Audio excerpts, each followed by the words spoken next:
got so motherfucking design on right now. Bring it down, bring it down, bring it down. I got 3 whole guys to the block.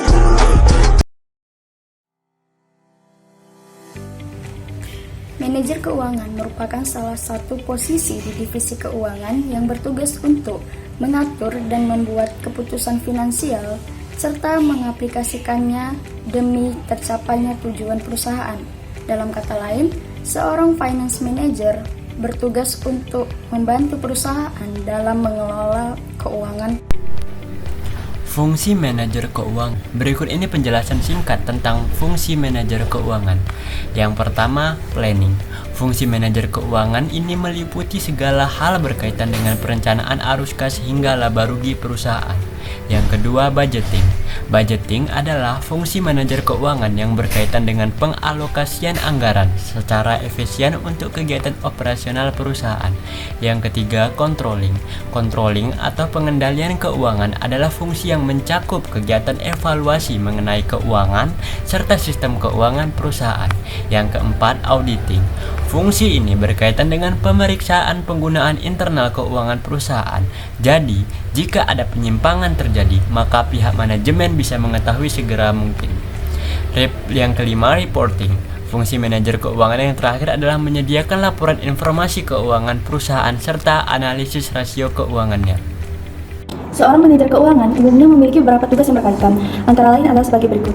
Yang pertama, menyusun perencanaan keuangan perusahaan. Seorang finance manager bertugas untuk pengembangan sistem finansial di perusahaan.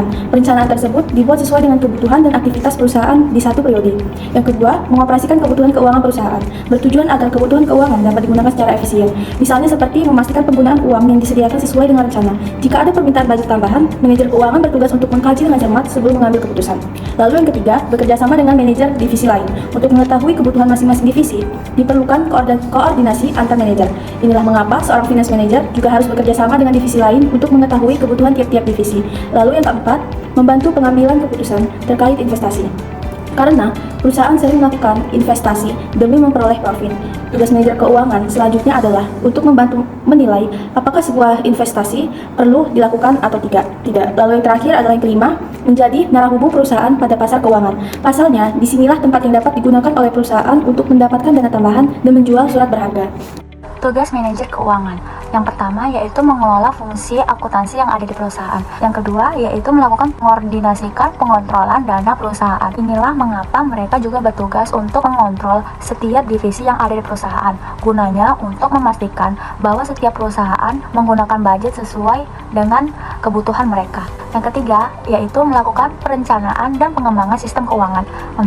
Mengontrol jalannya efisiensi kinerja perusahaan. Tanggung jawab selanjutnya bagi seorang manajer yaitu memastikan kinerja perusahaan berjalan dengan efisiensi sesuai dengan budget yang tidak membengkak. Yang kelima yaitu mengelola pajak perusahaan. Jangan sampai pembengkakan dana perusahaan yang terjadi disebabkan oleh denda pajak yang belum dibayarkan.